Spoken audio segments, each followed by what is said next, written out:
July 13th, 2021. Have we taken attendance then, Heather? Yes, we have, and all members are in attendance. Okay, thank you. Declaration of pecuniary interests, if you have any, Dave. Yeah, I need to step out for 12.1, but I want to be brought back into the room at the beginning of 12.2, please.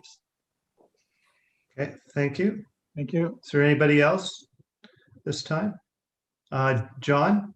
I'll have an addition to the agenda under 11, other business, and I'll have a question. Okay. Could we have a motion to approve the agenda with the addition, John Wheat's other business? Moved by Mayor Bailey, second by Steve Howes. All in favor? Okay. Opposed, if any? Okay, passed. We have the declaration of pecuniary interest noted by Dave, come 12. Delegations, petitions, and presentations. 4.1, Ron Sinclair, Vice President Engineering, Umar Wages, Director Engineering Services, Energy Plus Incorporated. Electricity, infrastructure, and discussion.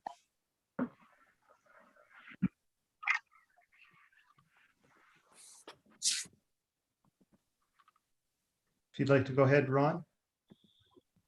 Yes, thank you very much for inviting us. Umar should be joining us. I'm here now, Ron. There he is. Okay. Umar is going to start it off. Okay, I'm just waiting for the to see the presentation deck on my screen. Okay.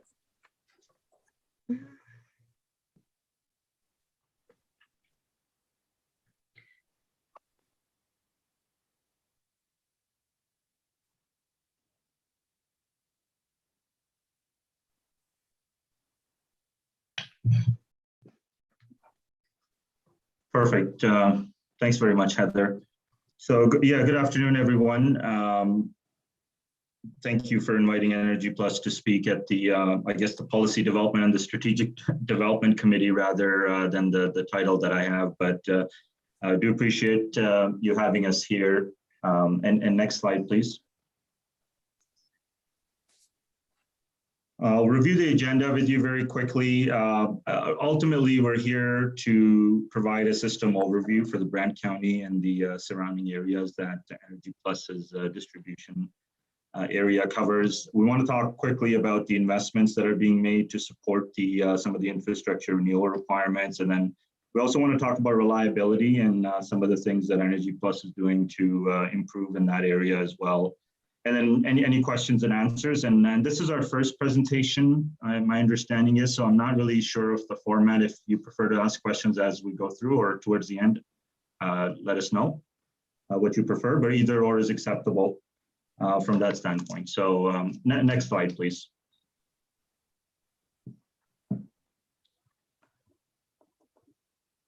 So yeah, we've got Ron Sinclair here, our Vice President of Engineering. Ron?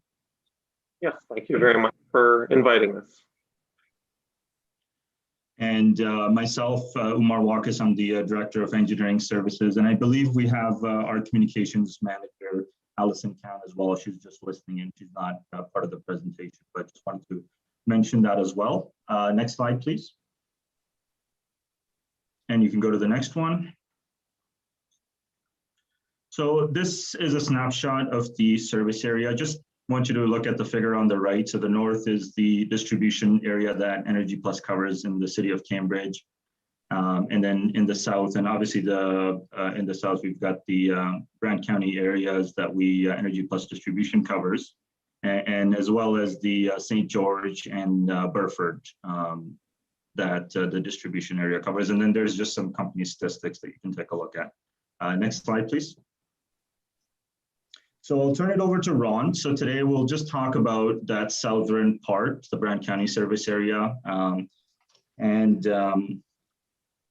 Ron will speak about the supply in the area. Ron will also speak about the load, the capacity, and then also any supply routes. So really just to have a discussion on the supply for the area, and then also the development and all the other things that are going on. So just to give a generic overview to everyone, so we're all on the same page. Go ahead, Ron.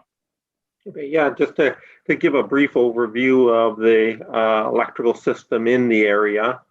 There are three main supply points as shown on the map. So there's the Brant Transformer Station on Powerline Road, and that's a Hydro One owned station.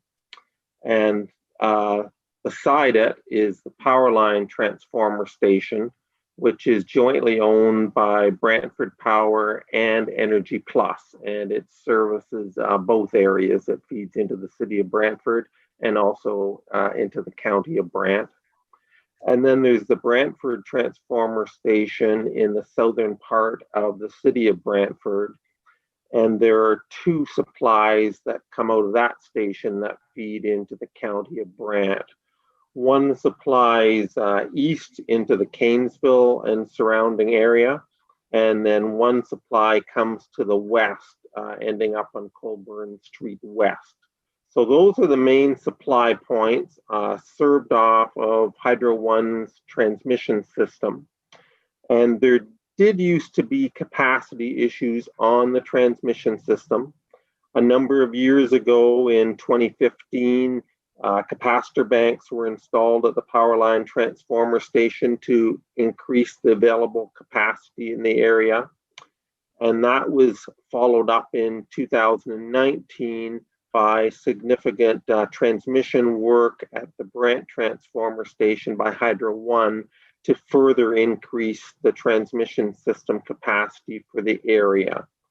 So at the present time, there is sufficient capacity for the growth in the area, and certainly we're seeing a substantial amount of growth in terms of residential and non-residential, which is good to see. In terms of the megawatts, if we can maybe go back to that slide, the megawatt figure is up and down. A lot of that depends on weather. We certainly normally peak in the summer with the air conditioning load. And while we're seeing increases in the number of units, houses, etc., there also is conservation, which is good. We're certainly, a lot of us have LED lights obviously now, which are more efficient. There's more efficient appliances. So we're not necessarily seeing the huge spikes in our electrical peak, but those are the figures going back over the last several years. And maybe we can flip to the next slide. Yeah. So here is looking at where we're seeing load growth. So certainly along Rest Acres Road and along Powerline Road, we're certainly seeing a lot of residential subdivisions being constructed. We do have adequate facilities in the area. If you drove along Powerline Road, you would see 4 27.6 kV circuits running along in front of the sports complex. So we do have sufficient capacity there. We're connecting a lot of new and getting them energized and connected to our distribution system. Over the longer term, we're going to have to get, at some point, future supplies. There's certainly some limited options in terms of good crossing points of the Grand River. That's certainly a natural barrier that we obviously need to deal with for the longer term. But for the short term, we do have the supply, and we're going to be doing a project this year to get another tie to a Hydro One hydro supply feeder in the north part of Paris on Silver Street near the fairgrounds. So that'll give us another supply point that will be a back feed in case we do have problems on the circuits that normally supply Paris. With that, I'll pass it back to Umar for the next slide. Thank you, Ron. So quickly, as far as our infrastructure plan in Brant County, we have a 10 to 15 year system renewal program. So that consists of upgrading a lot of the 50s, 60s, 70s era end-of-life pole lines. It's part of our 8 kV rural distribution, and it's over 150 kilometers of those lines that we're upgrading in that 10 to 15 year period. And what that will do is it'll give us more capacity because the voltage we're standardizing to 27.6 kV, so that gives more capacity in the lines, and then also it provides opportunities in the future for being able to have feeder ties, to be able to do switching more efficiently, things like that. From 2018 to 2020, we've invested $5 million, and that's around 27 kilometers of lines that were rebuilt. And next slide, I'll just show you the streets, some of the streets examples. So these are sort of a list of streets where the rebuilds were completed. And I won't go through the whole list, but towards the end, you're seeing Linden Road from McMillan to Johnson. So that's the job that our crews are just finishing up, and then they're going to be going south on Johnson towards the 403, and then even further south on the 403. And then what they'll do is it'll allow us to loop one of our supplies to Kanesville. So we are doing rebuild projects, and then where the opportunity presents itself, if we can introduce a system loop, or some kind of a capacity or a reliability improvement, we try to do that. So that's what I'll say on that. Next slide, please. Talk about reliability on this matter as well. So the utilities measure reliabilities using metrics. One of the more kind of common metric that utilities use is called SAIDI, but what it means basically is the average outage duration for that each customer observed, right? So the number of hours that they lost in a given period. So we just compared this from a rural and an urban distribution standpoint to have it more sort of transparent, and then just, to be able to know the figures. And what you see is the dark yellow versus the dotted yellow. So the dark yellow is the rural county of Brant versus the dotted yellow, which is the rural township of North Dumfries. The county of Brant customers did have more hours lost. When we look at urban, so if you look at urban Paris versus urban Cambridge, which is the dark blue versus the dotted blue. If you look at 2017 onwards, it's sort of even, it's on par with Cambridge, but in 2016, there was a very severe event. That's why when the line is high in the reliability world, that's never a good thing. So the lower the curve, the better. So obviously in this case, the March 24th, 25th severe ice storm resulted in an outage, a significant outage in the town of Paris. So that's one metric. If you go to the next slide, so safety is another metric. So that's measures the number of interruptions that a customer would experience. So again, good to look at it from a rural and an urban distribution standpoint. Rural, again, dark yellow versus dotted yellow, comparing the county of Brant to the township. Somewhat even, up and down some years, one service area is better than the other. When we compare urban, what we see is urban Paris versus Cambridge. So again, dark blue versus the dotted blue. And what you're seeing is 2018 onwards, it is improving. It's coming down for Paris, but then in 2016 and 2017, it was worse off. But a part of that is the momentary interruptions as well that create some of those situations. Next slide, please. So, some of the things that are being done to continue to focus on reliability initiatives. I talked about our rebuild program. So we're going to continue to do that. We're looking at automating switches where that's possible.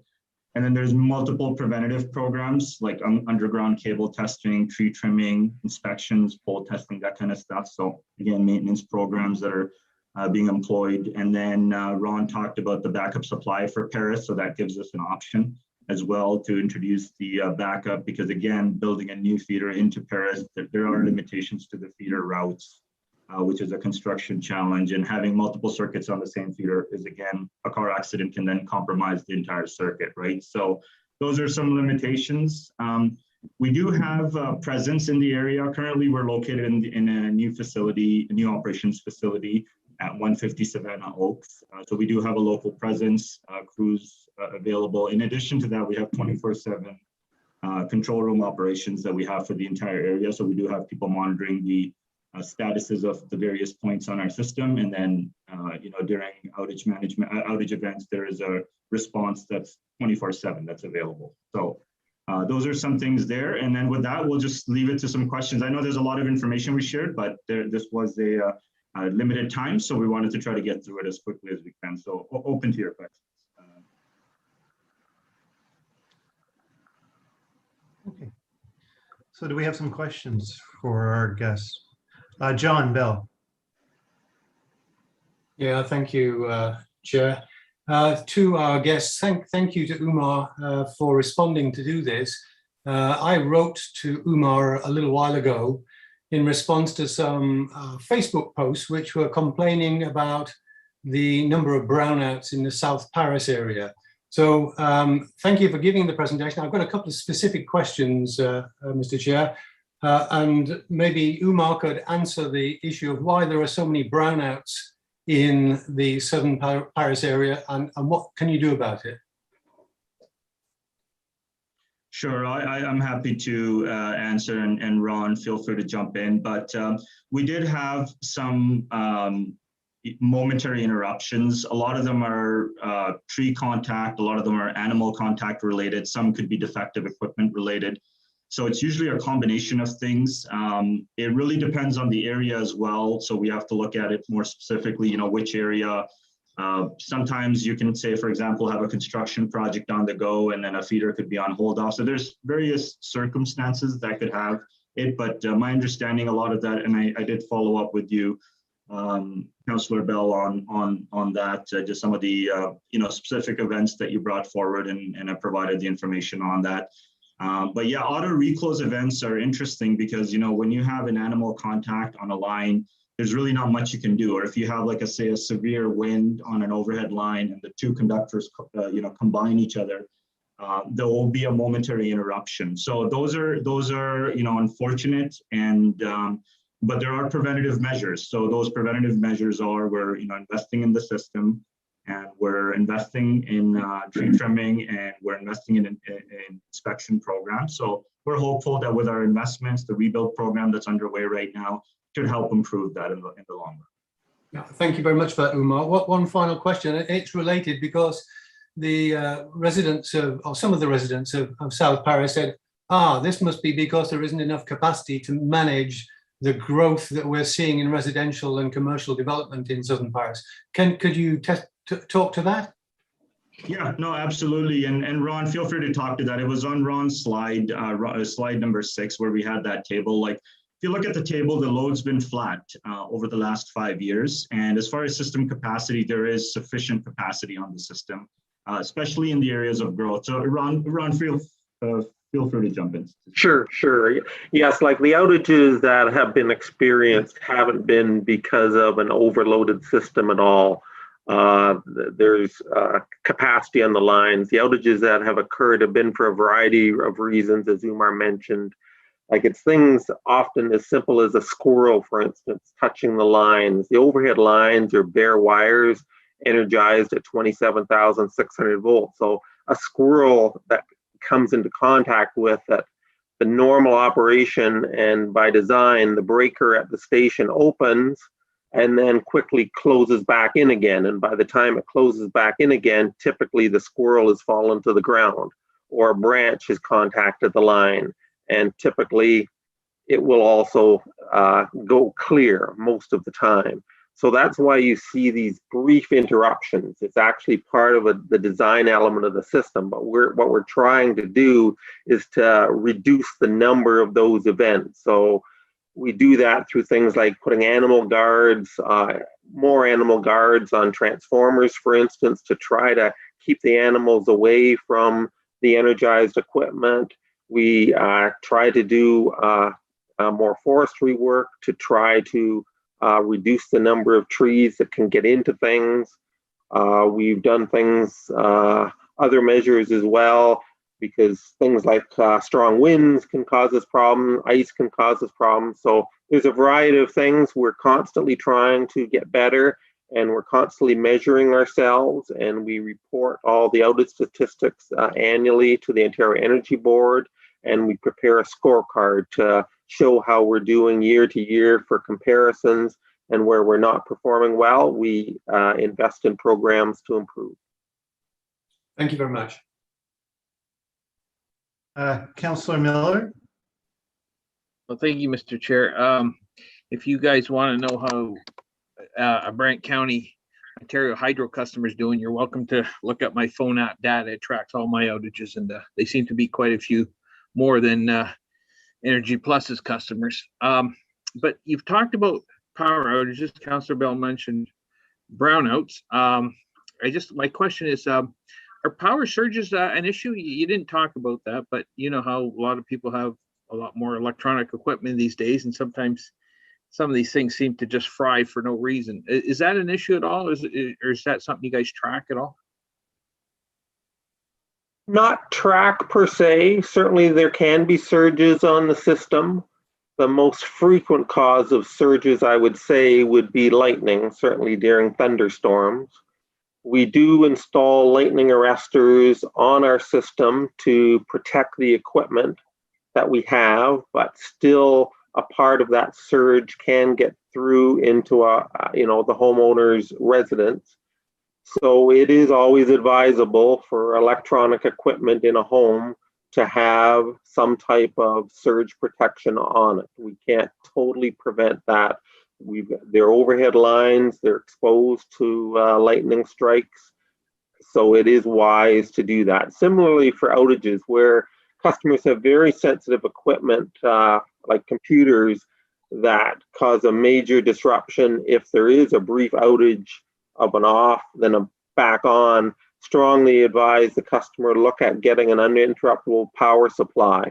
It doesn't have to have huge capacity, but just enough to ride through these momentary outages. Okay, thank you very much. Good advice for this summer, especially. Yes, we've certainly had our share of storms so far this year, and rain. Councillor Pierce, and then Joan. Thank you, Mr. Chair, through you. Yeah, thank you for that presentation. As Councillor Bell noted there, we've received, several comments on Facebook about the brownouts and stuff like that. So I'm glad you spoke to that. In your report, you talk about a tree trimming program. Can you just elaborate a little bit more on that? Because I've been asked a few times in regards to trees over the hydro wires. Now, I just want to confirm that would be the responsibility of Energy Plus to maintain the trees around the power lines? Correct. Yes, we maintain cutting the trees around the power lines. In terms of ones that are on municipal road allowances, there are also privately owned power lines running into farms, for instance. And in those cases, we disconnect the power at the road, and then a contractor hired by the farmer or the farmer directly trims the trees. Perfect. Thank you on that. And just to expand on that, you say you have a tree trimming program. Can you give us some understanding of, and that I totally understand that it's not an easy job and it's not a quick job. Is this something that's continually done year after year, or is it like, I'm trying to understand this program, as you call it? Is that just something for 2021, or how is this playing out? It's continual year after year, and if you wanted to, we could have follow up on that. We have the county divided up into specific zones that we trim, and it's a rolling cycle of trimming. We also proactively, if we're doing a rebuild in an area, we will do enhanced trimming, because as we're converting the voltage in rural areas from 8 kV to 27,600 volts, we need enhanced clearances for the higher voltage levels that allow us to provide additional capacity in the area. So that also comes up.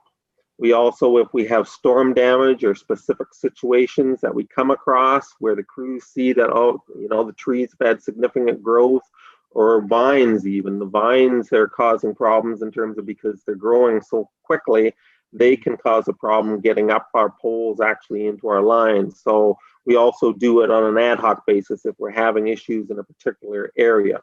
But it is a big undertaking, because as Umar illustrated on one of the earlier slides, we have many, many kilometers of overhead lines. So it's a big task to keep them trimmed, and we also have to be sensitive to residents in the area as well, because obviously trees mean a lot to a homeowner. And so we have to be careful that from a technical basis, we would like to really cut things back, but we got to be somewhat sensitive as well, right, to the people that live in the area and not get too carried away with the extent of the trimming. So it's a balance. But yes, we're constantly doing it almost every weekend. Excellent. I appreciate that, and I appreciate the extra care, because you're absolutely right. People appreciate their trees and understand that they need to be trimmed back, but to your point there, only as much as we have to. So thank you very much for that. Good. Councillor Gatward. Thank you, Mr. Chairman. Through you to Ron. Ron, which transformer station services the southern area of the county? The southern area, predominantly the Brant transformer station, predominantly. We can do switching to change the supply feeders around, but predominantly the Brant transformer station. And that would be the one on Powerline Road that Powerline Road, yes, correct. we constructed jointly with the city, yes. Okay. That's the Powerline transformer station. Predominantly the supply is from the Brant transformer station on Powerline Road. It's a bit confusing because they're side by side. They're one's on one side of the CN tracks and the other's on the other side of the CN tracks. Right. My question would be, there's lots of capacity there for growth in Mount Pleasant. Yes. That's great. Thank you very much. That's all I wanted to know, because growth will be coming as soon as the city supplies water to the Two Heights area. Then they'll start building again in Mount Pleasant, and I think the residents there overall are pleased with the service they receive. And I have seen you out on all those rural roads. Most of them are in Ward 5, Councillor Coleman and myself, that's our area. And you certainly have replaced a lot of pole lines, and they needed it. So that was great work to see the infrastructure not being left unattended, because the bell poles are falling over, some of them. So thank you. Okay, thank you. Yes, and we do asset condition assessments periodically, and we do look at all our plant, because we do not want our plant to get in really bad shape, such as fails us during, severe winter weather, especially. Exactly. Thank you. Do we have any other questions? So I was just question for myself is, the projections are that electric cars are going to be becoming more and more part of our society. Are we prepared for, say, if 25-30% of our cars, say in 10 years, are electric, or have you looked at those projections? I would say we aren't yet, but we will be. It's something that we're closely monitoring in terms of electric vehicles. They will definitely change the nature of the system, because they are a significant load for charging. The one benefit is if people charge overnight, which there's a strong incentive to do that, because the electricity prices are so much less in the evening. For instance, I did actually purchase an electric vehicle a few months ago, and I always plug it in overnight and I charge at the off-peak rates. So during the evening periods, we have a lot more capacity available on the electrical system. So because a lot of businesses aren't running, people are asleep. So there is a lot of capacity there, but it's going to be a trade-off in terms of when vehicles are charged. If we start getting a lot of charging during the day, we will have to increase capacity on, local transformers, feeding up right into the grid. So we just have to see what the rate of take up is, but we're monitoring it, and we will ensure that capacity is available when needed. That's our job in terms of making sure that we can deliver power to our customers. Mhm. Okay, thanks. Councillor Chambers, you have a question?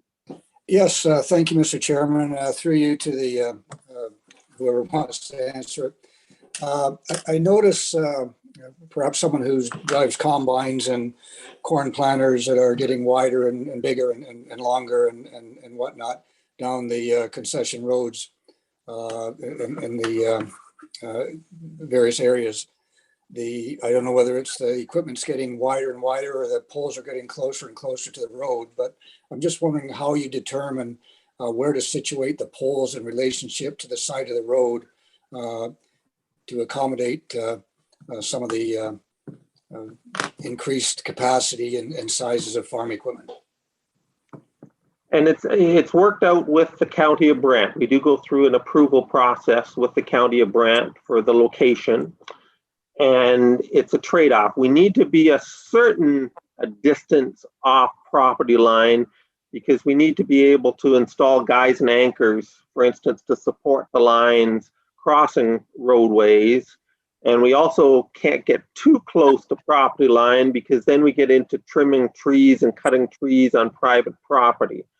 So it depends on the road allowance. Where we end up, if it's a wide road or if it's a narrow road allowance. But we do go through an approval process and we have a good discussion with the county and come up with what we both believe is the best location.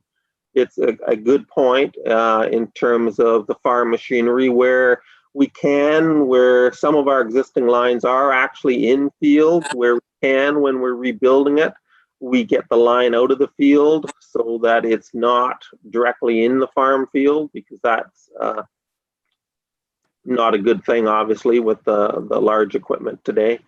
So we try to, it's just we do still have to find a spot to go. So we work out the best solution we can road by road. It's all done individually.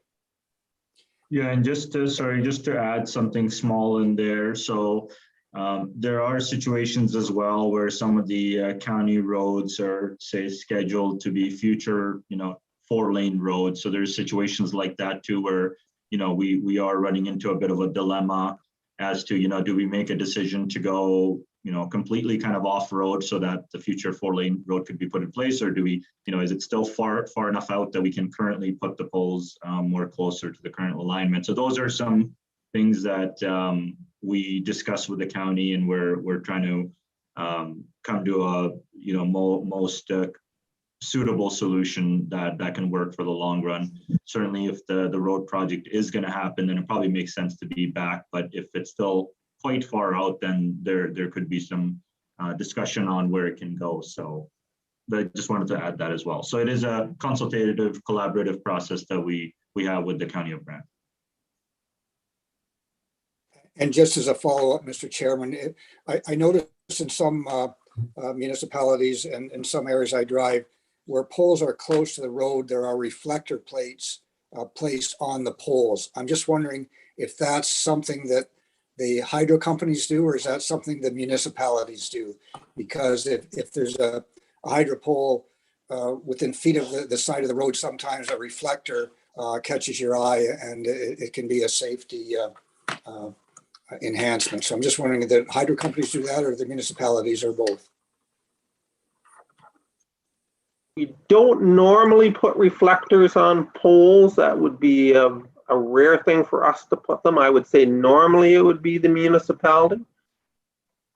But I get your point where poles are very close. It makes sense to have them. But I would say in general, it would be the municipality in our experience, but occasionally it could be us. Thank you, Mr. Chairman. Thank you for the answers. Okay. Is there any further questions? Okay, seeing none. Thanks, Ron and Omar, for your presentation today. It was very informative and very appreciated for your time. Thank you very all. much. Appreciate your time as well. Thanks. Take care. Bye-bye. Okay. Bye-bye. Bye for now. Yeah. Moving on to 4.2, Watson Associate Economists Limited Development Charges Update. Presentation as distributed.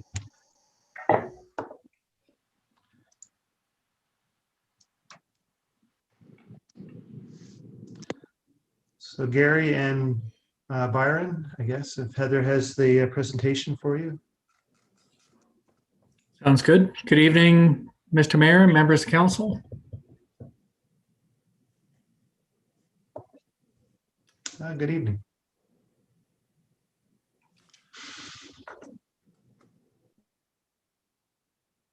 So we're happy to jump right in if this is the appropriate moment.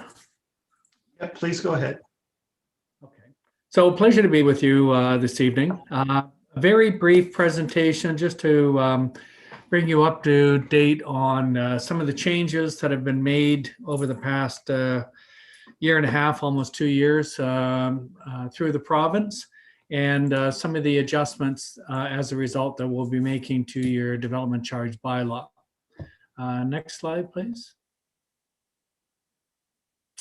So the legislative changes are all these different bills that I've noted, which I'll briefly explain, and then the impacts on your bylaw, and then just the study process to update the calculations. Next slide, please.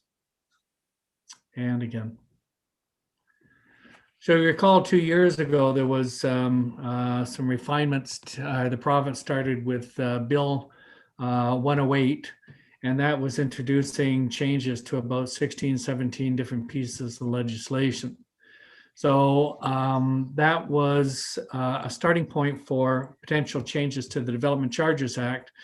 But then there was changes implemented through that bill, and then subsequently 3 other bills, which would impact on the act. So just as a reminder to the public or to through the council, development charges are special type of charges that allow a municipality to recover the cost of infrastructure that's needed to accommodate growth, residential and non-residential growth.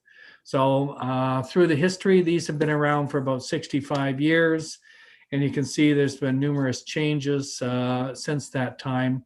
The ones that are in green, for the most part, are the ones that I'll be speaking to tonight. So over the last, as I say, 2 years, we've seen changes to the legislation. Some which will assist municipalities in recovering a little bit more money, some which will reduce municipalities' ability to collect funds. Next slide. So these, I'll refer to the bill numbers, but these are actually the names of the act that were ultimately implemented. It's just a lot easier to talk to the numbers rather than go with all these wordy descriptions of the acts. Next slide, please. So as I say, the starting point was Bill 108. That was that large piece of legislation that sought to change about 16 pieces of municipal legislation. At the end of the day, there was quite a significant list of changes that bill would do to the Development Charges Act. At the end of the day, it was reduced down to just a few changes. Bill 197 actually was the one that implemented more changes. So this one, for the most part, what it did was to change municipalities' ability to collect charges for certain types of developments. In essence, delaying the opportunity for you to recover your cost. And what they did was they focused in on rental housing and institutional development.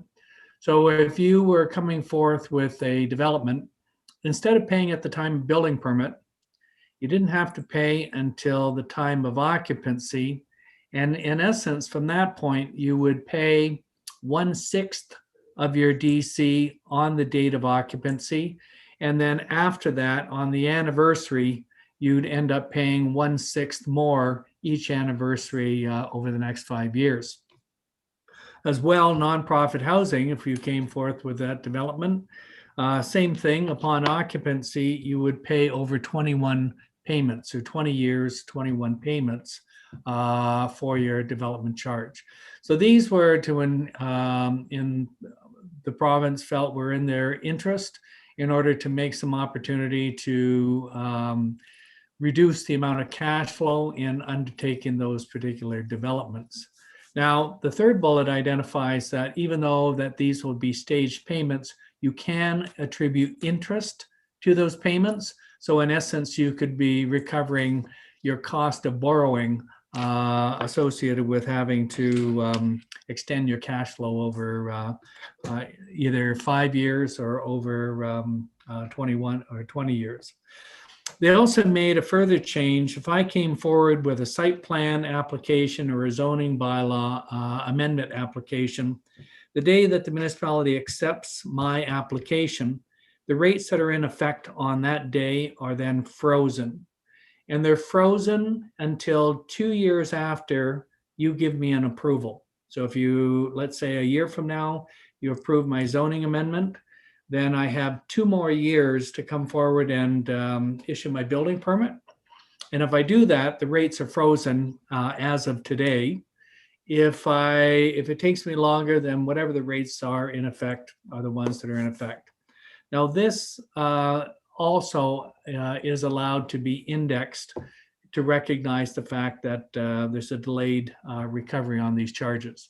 So if I start today and the rates are frozen at, say, $1,000, it may take several years until the point I actually pay my development charge.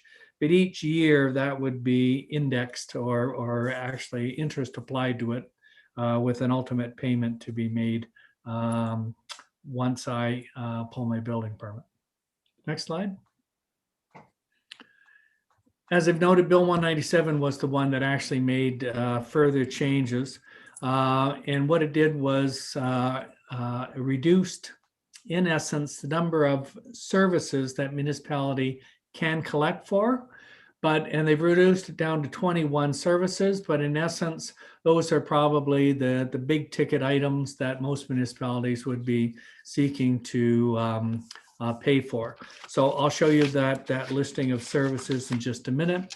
There historically was a mandatory 10% deduction for when we did the calculations for the soft services.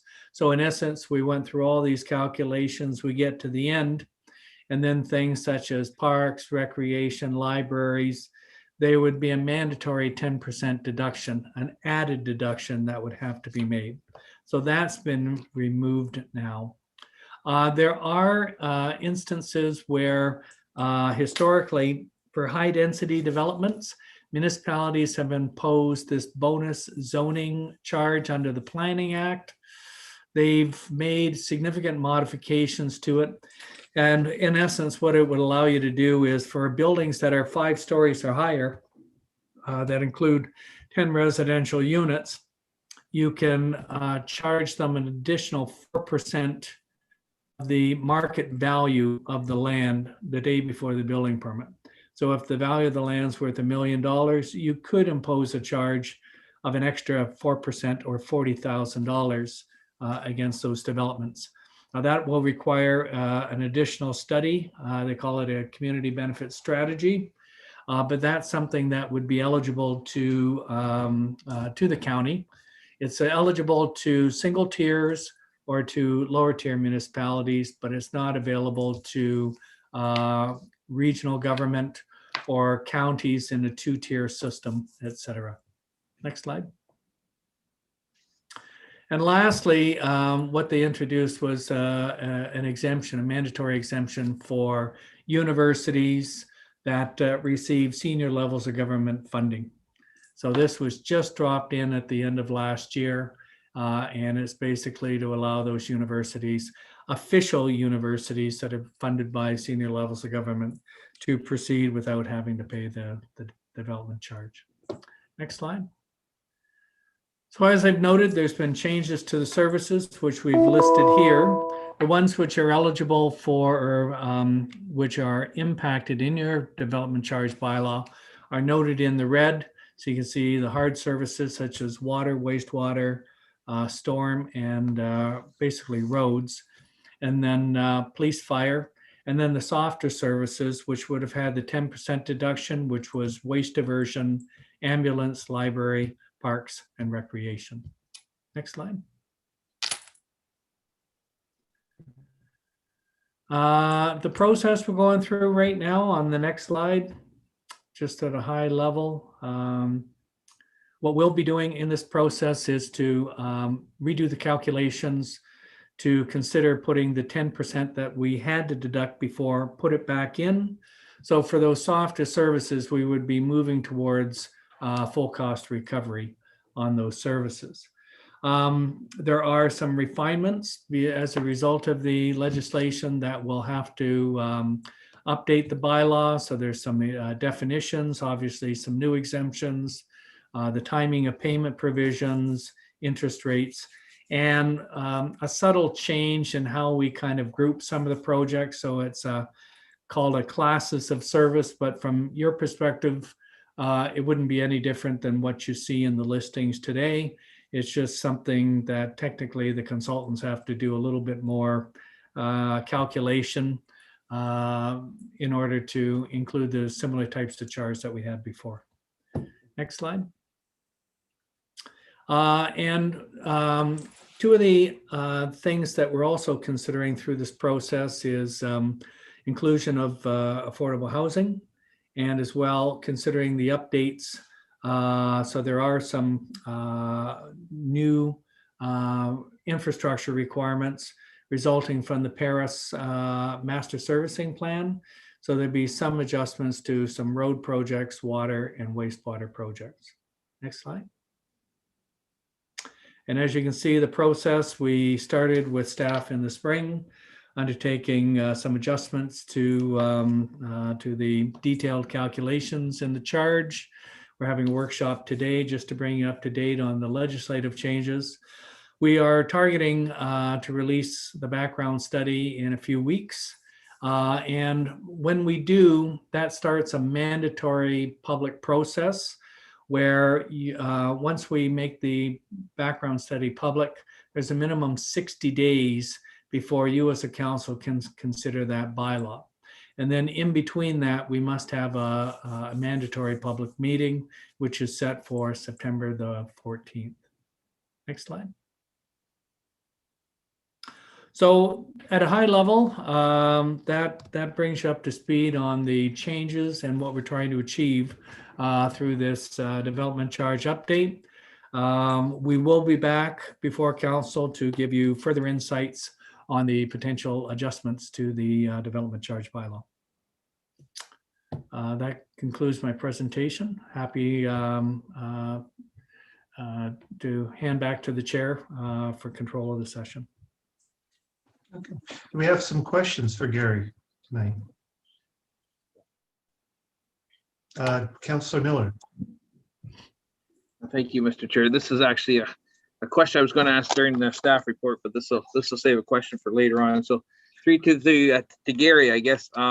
Nice to see you again. Thanks for coming out. Okay, so I understand how when the development charges are delayed, as the legislation's done, it costs us as a municipality because we've laid out the money. So we're paying interest on that. I understand that. What I'm having trouble wrapping my head around is the fact that a developer or whoever has to pay development charges, they get an invoice and they pay it on time, but we can still charge them interest. I'm thinking maybe it might be like, I'm thinking maybe it's like maybe a mortgage. You know, you make your mortgage payments on time, but you still got to pay that interest. But can you help me understand that a little bit better? I mean, to me, it doesn't seem legal, really. I mean, like you say, they get the bill, they pay it on time, but we can still charge them interest. And I've seen other municipalities have done that. They talked about different interest rates other municipalities are charging. So could you just maybe explain how we can get away with that, I guess, or how the legislation says we can get away with that? Well, I think in part it's through the chair. I think what they're trying to recognize is the fact that your cash flow has been impacted, and that may mean you don't have enough money, and you might have to go out and, let's say, debenture. So all of a sudden you may have a higher cost associated with not having the money in the bank. Most municipalities generally are somewhere in between an inflationary rate, and some of them are a little bit higher. So Some are looking at in the range of 2 or 3%. There's a smaller portion that are in the 5 to 6%, and I think the highest that I've seen is 10%. So if you turn it around another way and say, well, let's implement a rate which is basically in and around inflation, then you'd be saying, well, you're going to pay over 6 years, but at least the cost of money. These projects are going up. We haven't got the money in hand, so at least we're getting keeping up with inflation for not having that money today. That's probably easiest way to explain it. It's cost of borrowing and it's your lost revenue. Yeah, no, okay, no, I appreciate the answer. I understand why we do it. I understand why the Ontario government gets it, but like I say, to me, it's a fair factor. We're charging them even though they paid their bills on time. I think our beef is not with a developer. I think our beef is with the province for going ahead and doing that. But that's how I see it. But I appreciate the answer. Thank you. Councillor Gatwood, and then Councillor Pierce. Thank you, Mr. Chairman. Just a quick question. The presentation wasn't in our package that I received. I don't know if it was part of the electronic package. If it was, then I don't need it. Otherwise, I was going to ask if I could please get a copy of the presentation. Thank you. Through the chair, absolutely. Absolutely. Thank you. Councillor Pierce. Thank you, Mr. Chair. Through you. Yeah, thank you for that. Like you say, there's a lot of information in there that some of it's difficult to understand, and some of it, as Councillor Miller was saying, some of it, doesn't make sense to most. But at any rate, the question I have, it's regarding what you talked of, the community benefits charge, that 4% that can be charged for, I think it's more than 10 residential units and 5 or more stories in height. Is that mandatory now, or is that something that a municipality can choose to charge? Through the chair, that's something you can choose to do. There's a separate study that has to be done. They call it a community benefit strategy.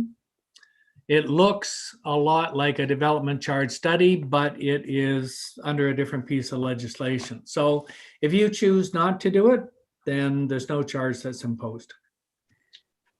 Okay. No, I appreciate that, because well, we're getting to the point now where we've got at least one approval for an apartment building of 5 or more stories. So I was just curious how that worked in with that. So thank you. Okay. Do we have any more questions for our presenter? Okay, seeing none, appreciate your presentation, Gary and Byron. Is there a motion to receive? Councillor Wheat, and second by Councillor Bell. All in favor? Any opposed? Thank you. Pass. And thanks, Gary, again, and look forward to hearing more in the future meetings. So, thank you. Have a good evening. Yeah. Do we need a motion to receive the engineering report from Energy Plus, Heather? We should probably have one, yes. Yeah, okay. Moved by Councillor Coleman and seconded by John Pierce, Councillor Pierce. All in favor? Any opposed? Okay, passed. Thank you. So the adoption of the minutes from the previous meeting. Is there any questions or comments? Okay. Moved by Councillor Wheat, or do you have a question? No, move to receive. Okay, and second by Councillor Howes. All in favor? Okay, any opposed? Okay, thanks.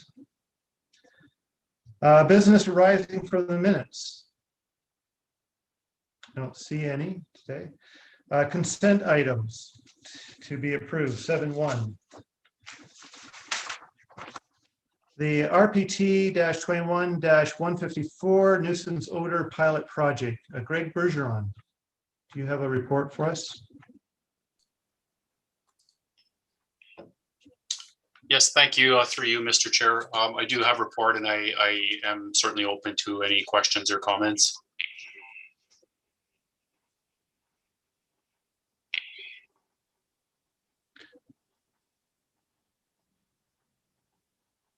Okay, let's start with Brian Coleman.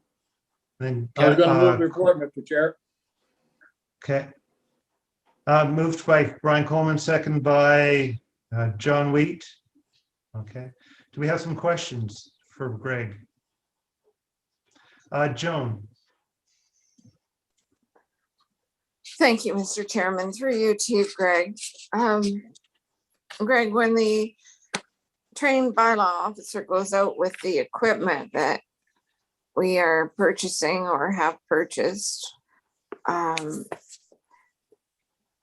he's trying to find these or detect the odors that people in the area are complaining about, will that officer go and check with the people at their home and say, you know, I'm here to investigate odor complaints, and where or when do you encounter them? Does he talk to those residents or businesses that are complaining, or does he just go out and wander around with his machine and hope to find what they're complaining about? So through you, Mr. Chair, to Councillor Gatward. So yes, that is part of the instruction, was that we are going to reach out to our complainants to let them know that this is occurring. Testing has commenced, and there has been some testing at the fence line. Basically, it's called fence line monitoring, where we will go to the boundaries of the property and conduct some testing. We've also been invited on some properties from adjacent property owners, and we have conducted some tests there as well. So I think it's going to be a mix of fence line monitoring, and it's going to be a mix of, you know, monitoring at sensitive receptors, just to kind of gauge where these odors are perpetuating, or, you know, which properties they're affecting. So it's going to be you know, a number of different factors that we're going to test from. Right.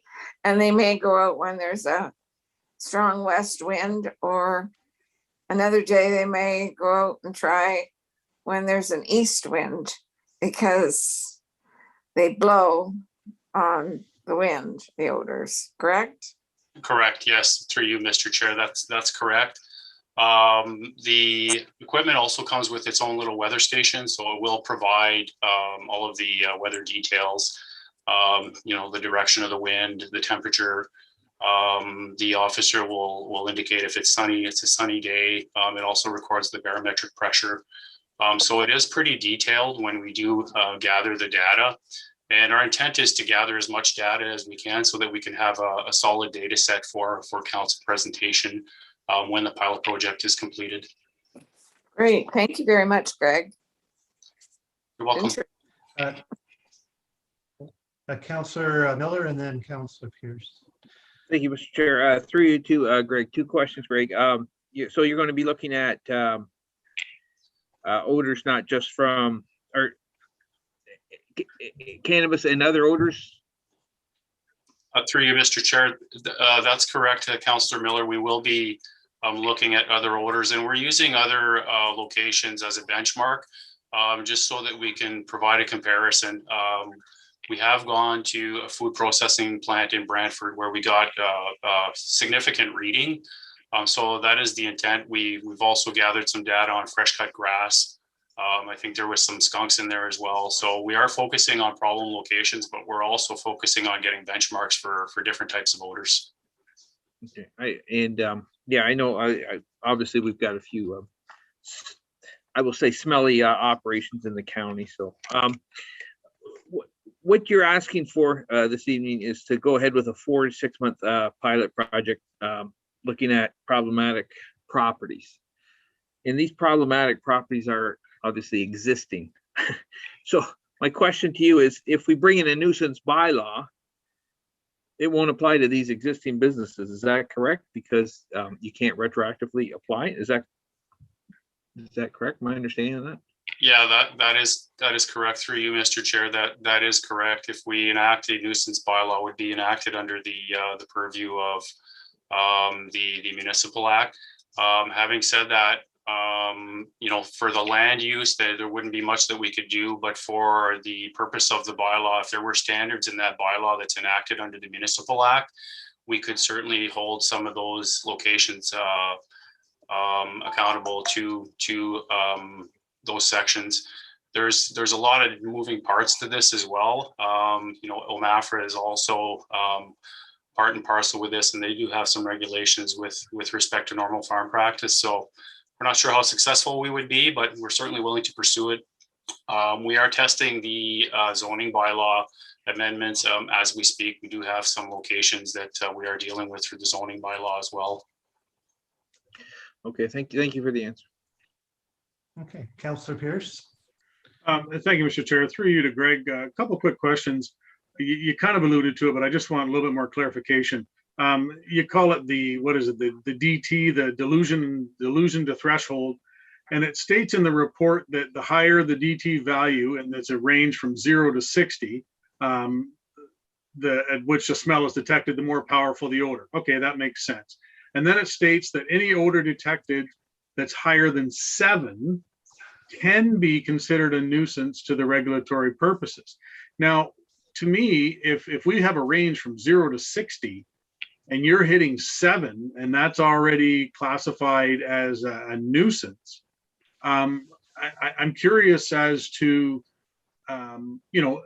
if we were to get something that's 20 or something like that, would we be looking at potentially different levels of infraction as the number would go higher? And on a side note to that, you kind of said it earlier, but this machine, does it pick up, like, it doesn't have to be set, for example, to cannabis or set to, as you said, to grass or food processing. It's just picking up anything in the air. Is that correct? Through you, Mr. Chair, it is picking up anything in the air, and that's why location is important. So you obviously want to be downwind from the location that you're measuring, but it's not foolproof in itself. And that's why we would work with a consultant, I think, if we were to proceed with a bylaw, because we would also have to factor in, we could determine through this technology here that, yeah, there is a smell and it's high, but we would also have to figure out what the chemical compound is, because it could create a defense for somebody if we haven't nailed down what the odor is and what the chemical compounds of the odor are. So it would be a twofold approach for sure.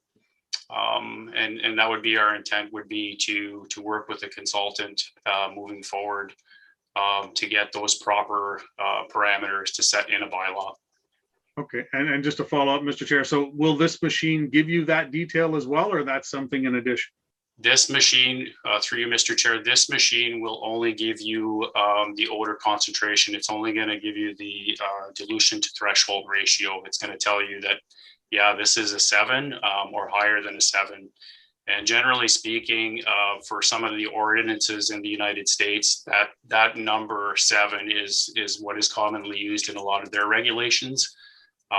But for Canada, there really is not very many bylaws that I'm aware of. I think the only one that I'm aware of that has quantifiable language is in Pelham. I'm not aware of any other bylaws in Canada that actually have quantifiable readings in their bylaw. Okay. And it is pretty complex, and that's why I would recommend that we work with a consultant for sure. Yeah, and I appreciate that, and that's why I'm very happy with the fact that we're going to do this as a pilot, just to understand the way this is going to take us. So I appreciate that and appreciate your work on it, Greg. Thanks. Thank you. Okay. Do we have any other questions for Greg? Okay, seeing none, we have a motion that's been passed and seconded. All in favor? Okay, any opposed? Okay, the recommendation has been approved. Thank you very much, Greg, for your presentation. Thank you. Okay, moving on to RPT 21-175, park use bylaw update, park naming, Kathy Valentine.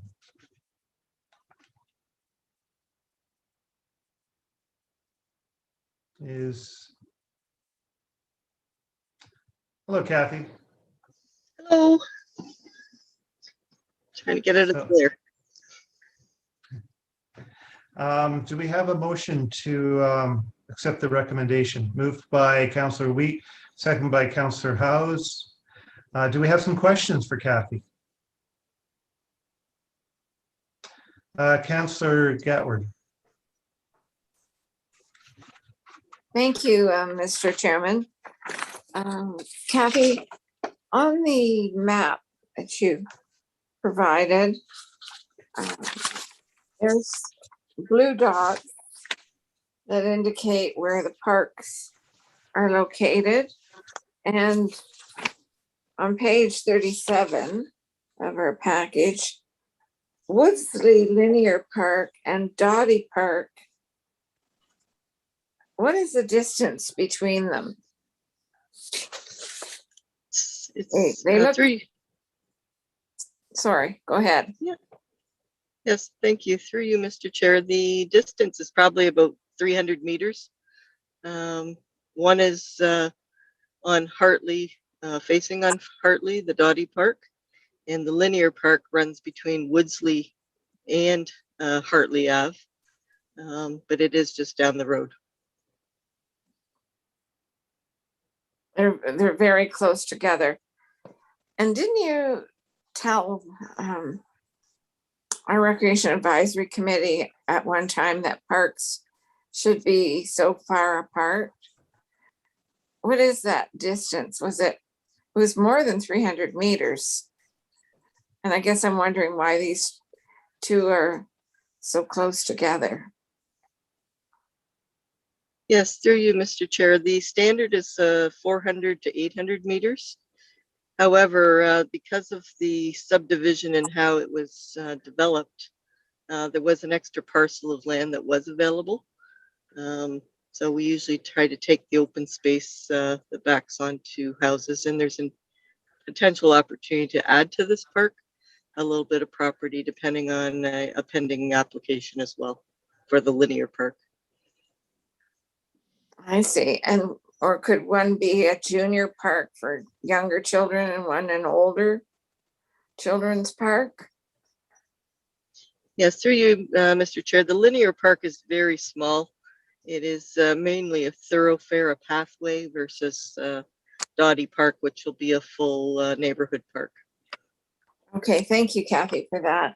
And on page 38, Barker's Bush has 5 blue dots. Can you tell me what those blue dots represent, please? Yes, certainly, through you, Mr. Chair.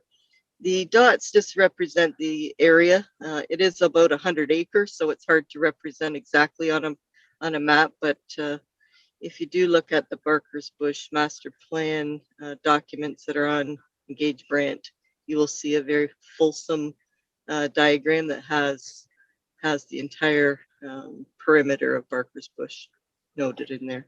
Okay, that's just marking. Okay, I've walked it, so thank you very much. You're welcome.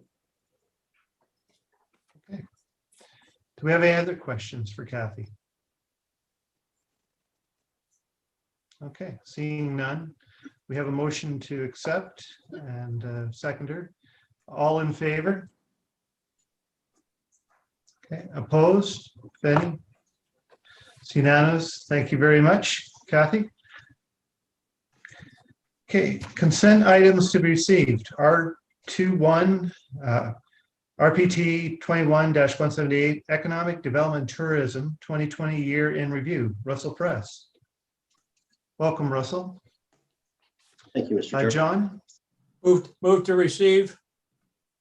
Okay, and a seconder, David, Mayor David Bailey. So we have some questions for Russell. Councillor Miller. Thank you, Mr. Chair. Through to Russell, I just want to say I appreciate your candor in the report. It was enjoyable to read. Obviously, it was a trying time. We all know that. I think we're still trying the times. But my question through you, Mr. Chair, to Russell, is to what do you attribute the relative success, I guess is the word I'd use, success of our businesses not shutting down as near as much as, say, the national average? What would you attribute that to? Thank you. And through you, Mr. Chair, to Councillor Miller, thank you for the question and the opportunity to speak to it. I think there's been a number of factors, I think, for some of the businesses. I think for us, what's in demand, what was needed in terms of essential business and that sort of thing. I think, construction was allowed, and we have a lot of construction opportunities in businesses and industry throughout the county. Agriculture, our agricultural, we still had to continue to produce the food and go through the sequence of planting and harvesting and what have you through agriculture. In the retail sector, I think in the retail sector, the opportunity for those businesses and those people to come together and leverage the support that was provided, not only through economic development, the team that I belong to, but also all of our partners. I think all of the work that's been done through the organizations of the Chamber of Commerce, some of the programs that were provided by the provincial government and the federal government, as well as the ability for our team to remain nimble and be able to react and plot a course and stick with it, but know when it was time to either let off the pedal or change the rudder a little bit, one way or the other. And the communication that happened between, and is continuing to happen between all of our retail businesses, and especially all of the businesses, all of the industries, all of the sectors, but especially our small businesses, the ability to communicate effectively with them and for them to be able to open up and to take part and be willing to take part in such programs as Digital Main Street, for example, to be able to improve their digital footprint.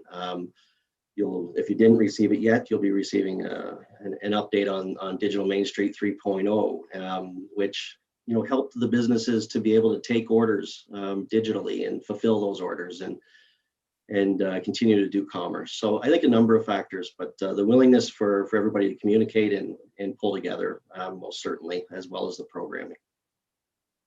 I appreciate the answer, Russell. I think you guys, maybe I'm wrong, but I think you guys could take a little more credit than you're giving yourselves, because I seen a lot of the activities you guys are doing, whether it's a community improvement plan or helping businesses get online, do that kind of thing. So good report, and I think you can take it out. So thank you, Mr. Chair. Thank you. Councillor Pierce. Thank you, Mr. Chair, through you. And right off the hop, I will echo what Councillor Miller said there. Absolutely. The economic development, your entire team, Russ, kudos to you all. One of the things we can guarantee is that through this whole COVID, you guys didn't stop, and you didn't stop helping. And it's quite evident the fact that, as much as it's unfortunate that there were some small businesses and businesses in the county that didn't make it through COVID, you did what you could to ensure that anybody that could did what they had to in order to make it through. So as Councillor Miller says, kudos for that, and thank you. Couple things about the report. Again, fantastic report, a lot of information, and it's one of those proud moments when you look at something like this and you look at what we've gone through in the last 18 months, and you see that report, and again, there was some low spots, but as a whole, we fared fairly well with this, and that to me again goes back to your entire team. Again, the report is fantastic, but one thing I'm wondering with the report, in there how you have green is complete, Orange is underway and red is not yet started. I'm wondering if there's any way, and I don't want to put any more work on your plate, but when the ones are underway, I'm just wondering in future reports if there would be a possibility to understand, okay, it's underway. If we were to take for example, the big one is the wayfinding. You guys are doing a tremendous job on the wayfinding signage, and it's underway. Are we 25% done where we want to be? Are we 75% where we want to be? I'm just curious. Again, I don't want to put more work on you, but like I say, with this report, the only thing that would help me is the fact to understand with the ones that are underway, how close are we to completion? Are we just started, or are we almost to the finish line? That's all I can say on that. Like I say, great report, and thank you for all you guys do. Through you, Mr. Chair. Thank you, Councillor Pierce. I very much appreciate the kind words. And Councillor Pierce, you're right. It's the team, and it's the capital T team, the whole county of Brant, of course, from leadership right straight through to my team and our team. It's not my team, it's our team, and they've all worked extremely hard, and they continue to do that. So thank you for that. As far as the progress report card goes, absolutely, we can adjust, look to make adjustments on this portion of the report.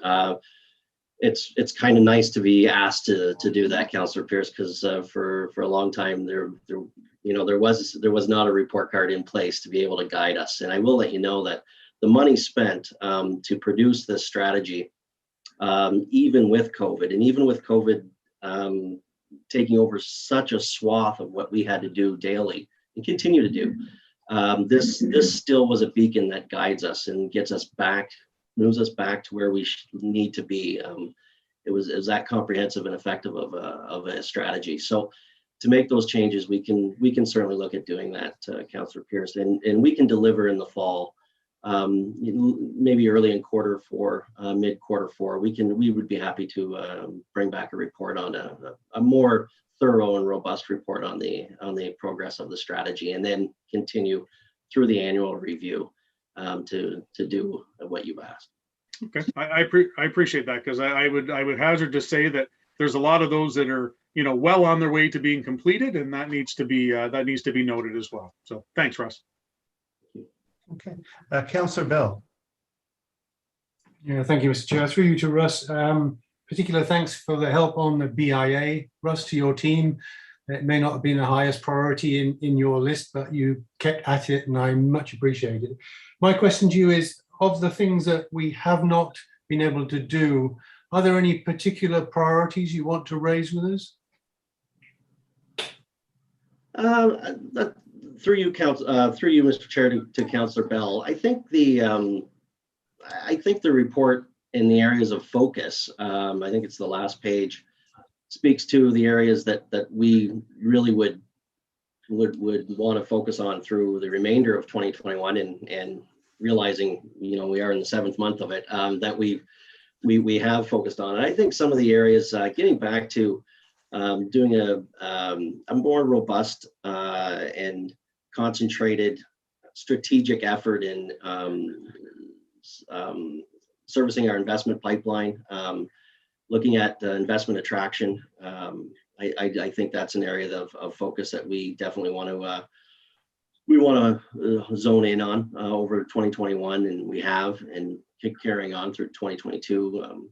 Some areas of helping the industries and manufacturers, such things as was initially termed the Industrial Transit Initiative, and now the Brant Transit Employers Program, to be able to help work to get employers better managing their need for employment numbers, be able to have the proper number of employees there. I think there's a number of areas, and we've outlined them through the area of focus and looking ahead.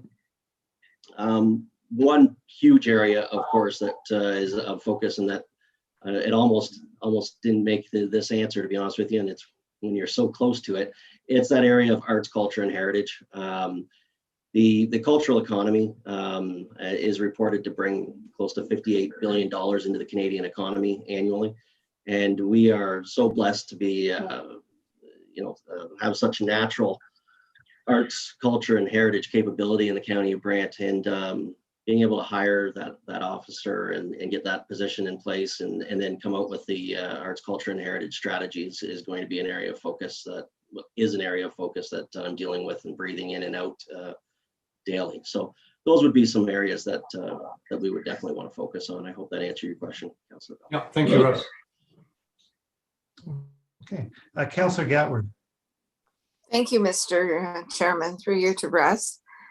That's a good report. Thank you. I wondered about the signage and that wayfinding signage project was a lot of capital dollars.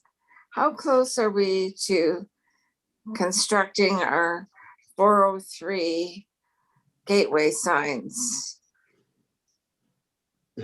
Through you, Mr. Chair, to Councillor Gatward, the gateway signage stalled obviously with COVID, and it's hit a couple of other snags, and I'm sure my general manager Allison will speak a little bit more to it. I can let you know that it is those gateway signage along the 403 and in the provincial highways would be an area of focus for us as well when it's able to be moved along further down the path of completion.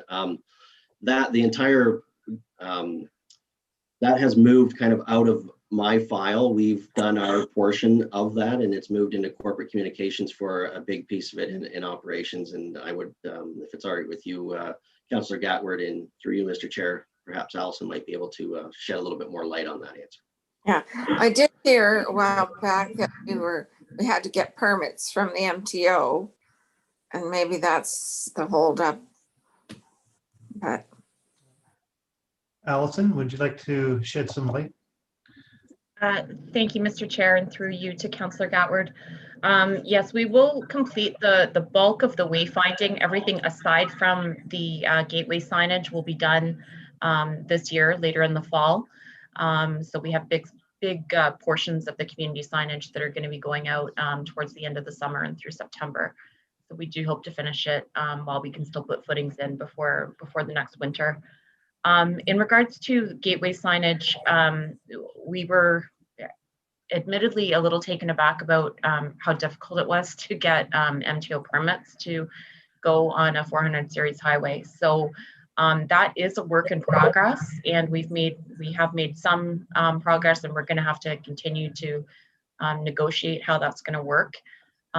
There was some concerns generally with the MTO about orientation of people driving along the 403. And as you know, we're in a unique situation because you enter the county of Brant, and then you enter the city of Brantford, and then you enter the county of Brant again along that stretch. So it is, I understand that a little bit confusing for people, it can be. So we are working through that permit process, and we have decided to do that. You may recall, as a separate tender that would go out once we have the permits in place, and we would at that time bring it back to council for decision and an update on the status of the gateways. and will we see a picture of what is being proposed before the tender is issued to make sure that, or is it just going to look like the same signs throughout the county? I thought it would. Sorry, through you, Mr. Chair. We did have a concept design that was part of the original strategy. However, we would have a detailed design that would come for approval to council prior to going out to tender. Great, thank you very much, Allison. Yeah, I every time I'm on the 403, I look and I say, no, nothing yet. So I'll look forward to it. Thank you. Okay. Any further questions? Okay. Well, thank you very much, Allison and Russ, for your timely work this year and everything you did. It's been great. We have a motion to receive and then seconded. All in favor? Okay. Any opposed? Okay, passed. Thank you very much. Staff reports 8.1 RPT-21-185 new fire stations build progress report. Cindy Stevenson. So moved, Mr. Chair. Moved, seconded by Councillor Wheat. Okay. Any questions for Cindy? Joan. Thank you, Mr. Chairman. Cindy, it was a very informative report. Thank you. I'm just wondering, I've been asking about the storage. You want to build a storage shed, and I can see the fire department needing that, but it stated in the report that it would also be for the community center. But I found out from staff today that it's really for the daycare to store their snow equipment in. And I'm not sure that, would the firemen like to have a private organization in their shed where they store their equipment? And I don't know if that's a good idea.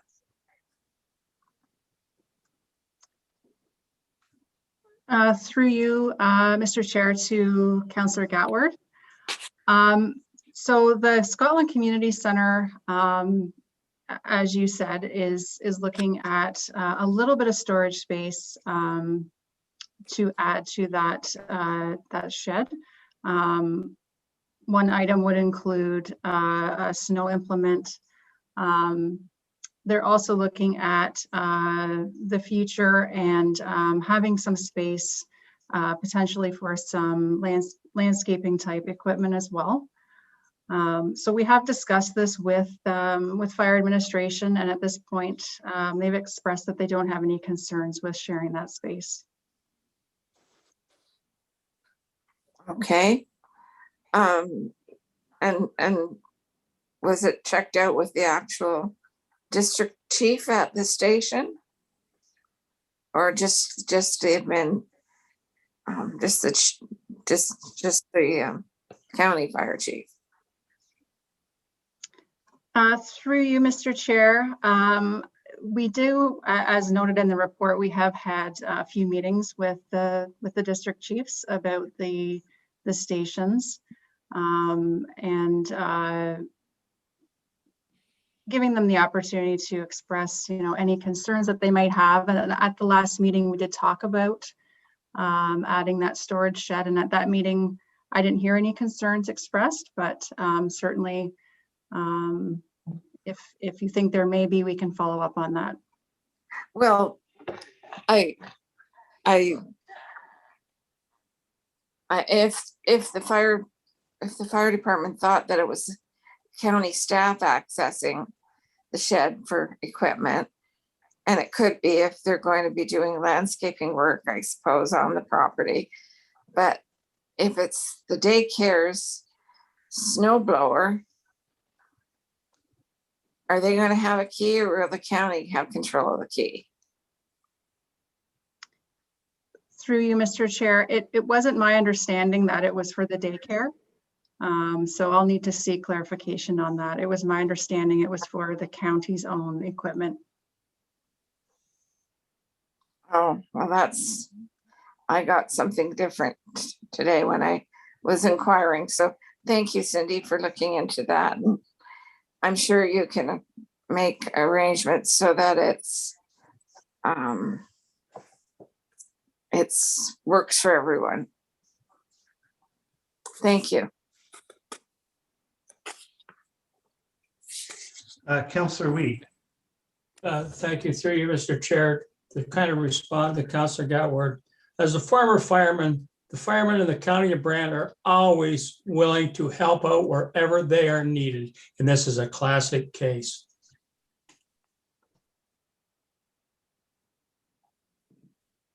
Thank you. Do we have any other questions for Cindy today?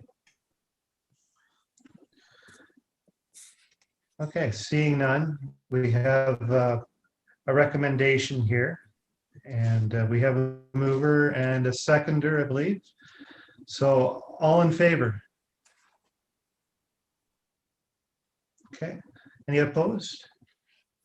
Okay, seeing none, it's passed.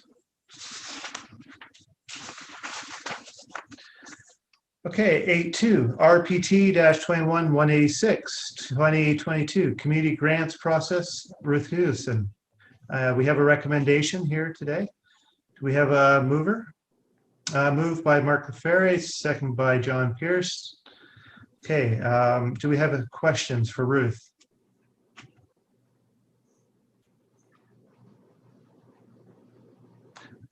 Looks like you're going to get off pretty easy, Robin.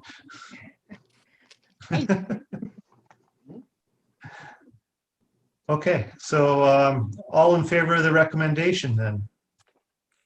Okay, is there any opposed? Okay, seeing none, it's passed.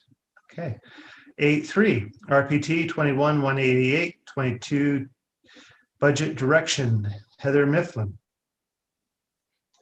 We have a recommendation there. Do we have a mover? Moved by Mayor Bailey, second by Councillor Coleman. Do we have some questions for Heather? Councillor Chambers, and then Councillor Miller. Just a comment, Mr. Chairman.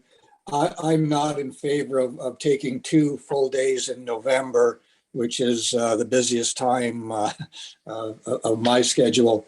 I would much sooner maybe break that into a couple evenings and maybe 1 day plus a couple evenings. But for anyone who works full time, taking 2 days off within 2 weeks of each other is problematic. So it's happened in the past and I haven't said anything, but I'm making the comment that I'm not in favor of taking off 2 full days of my schedule, which is the busiest time of my year, to attend a budget session where it could be broken up into maybe smaller time slots over a couple days in the evening. Just a comment. Okay, Councillor Miller, and then Joan. Thank you, Mr. Chair. Just a quick question. I think I know the answer, but I just want to clarify. Through you to Heather, when you say maintain current service levels, that is including the growth in population, I guess. So we would need to see services increase as our population increases, but in actuality, it's still maintaining the same level of service, right? Through the chair, yes, that's correct. So we could still see growth, but it's the same thing. Okay, yeah, like I said, I just wanted to double check. Thank you. Yep. Councillor Gatward. Thank you, Mr. Chairman. I think these dates are too early in this whole process. Last year, we had the budget approved early, and other organizations such as John Noble Home, the city hasn't approved the ambulance portion of the budget.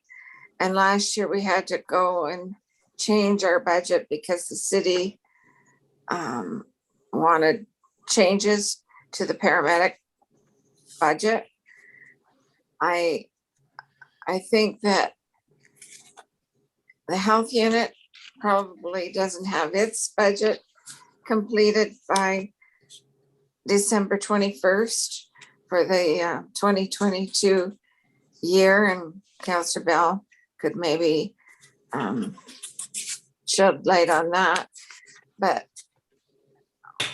why do we have to rush and get it done before Christmas? Why can't we do it in January?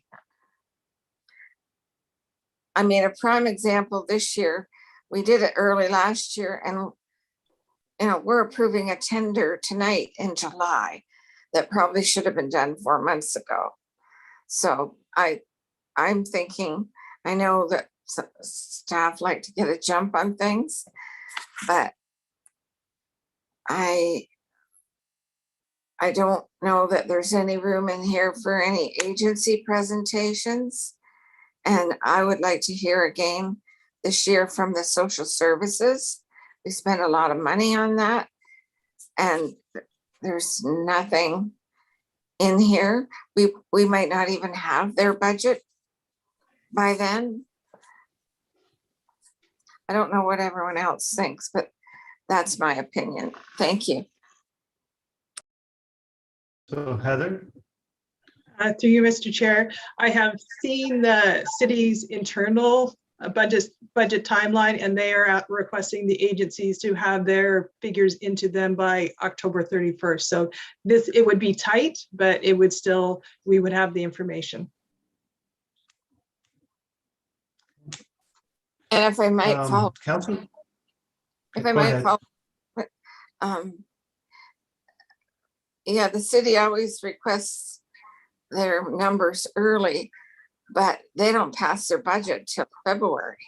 They have umpteen budget meetings, like 7 or 8, a lot more than we do. And they review it in a lot more detail than we do. So I felt last year that I didn't even know, but we got the list for the road capital projects, but we didn't get the list for operations, what was going to be done in the year. We didn't get a lot of things that we previously got.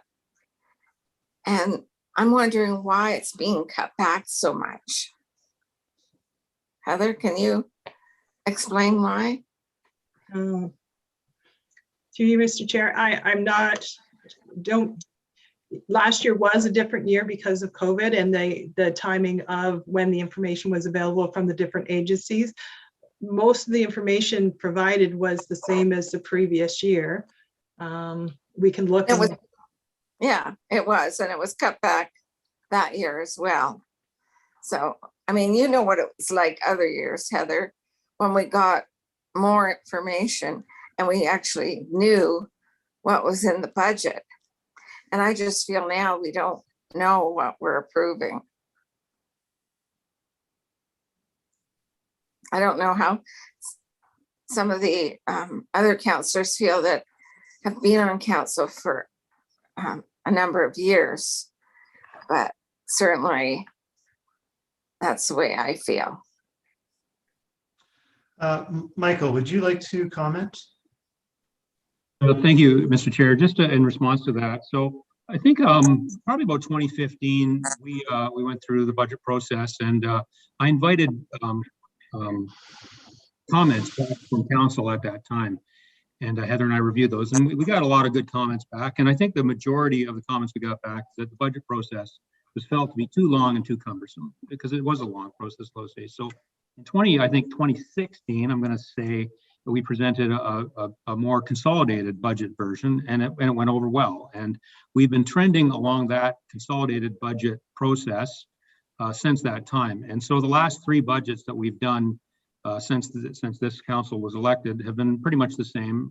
We present the budget in what I would call a consolidated, brief, but factual format, and we include the capital budget and the capital plan and decision packages. So if council wants a longer, more involved budget process, that's fine, or they could have a shorter budget process. Every municipality has a different process. Some municipalities approve their budgets in one meeting.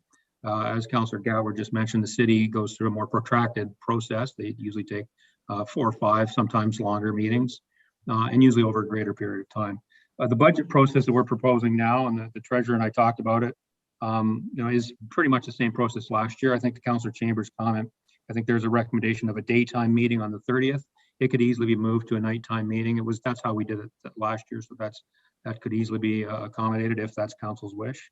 Or again, if council wants a longer and more involved budget process, we could certainly we could contemplate that as well. Thank you.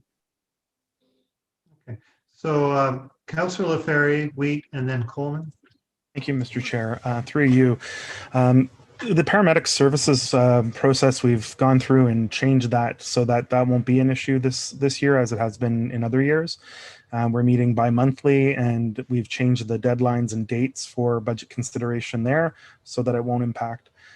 When it comes to social services with the city, I mean, we're going to have our discussions with them.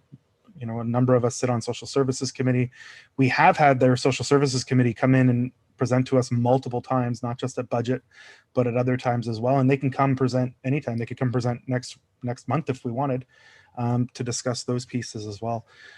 When comparing our budget to the process to the cities, I mean, we've had smaller tax increases than they have. And while they might have 6 or 7 meetings, they're shorter meetings, kind of like what Councillor Chambers was saying, which I don't disagree with as somebody else who works full time and has a very busy November as well. But you don't look at the number of meetings, you can look at the hours of the meetings. And our hours, if we're doing 2 8-hour days, that's like having 7 or 8 small meetings in 2. When we're looking at this, you know, the comment that we're not, you know, that any counselor doesn't really know what's in the budget just because we don't know the number of paper clips, or, you know, we don't know who's going to hold the key to the lock of the town storage unit. I mean, like that's not what a budget is for, right? It's not for that micromanaging piece. It is larger. This is a you know, 100 million plus figure budget, but every department, I mean, this is why we have committees, because they come to committee and discuss the finer points and the finer details. And, you know, if we're doing all that at budget, that I don't think we're actually doing the budgeting process very well. I think we do the budget process very well as it is. And I don't think we need to differentiate between those who've been here a longer time and those who've been here shorter. I mean, we've had 3 successful budgets in this term, and they've been under some interesting circumstances of half the council being new, of COVID pandemics, of, you know, sometimes arguments with partners in neighboring municipalities. And yet we've had really successful budgets. So I like the process as it is. I agree with Councillor Chambers, though. I could see us breaking up the meetings to be a couple extra evening meetings as opposed to day ones, because sometimes we do have to miss them. But that said, they're recorded and we can all catch up. And there's lots in that budget binder that the public doesn't see because they choose not to. Anybody can, but those budget forums are detailed and good. So I'm good with the budget process as is. Just my 2 cents because it was asked. Thank you. Councillor Wee. Yes, I support the recommendation. We can't be worried about what other organizations or municipalities do. We got a job to do, and let's get at it and get it done. Okay.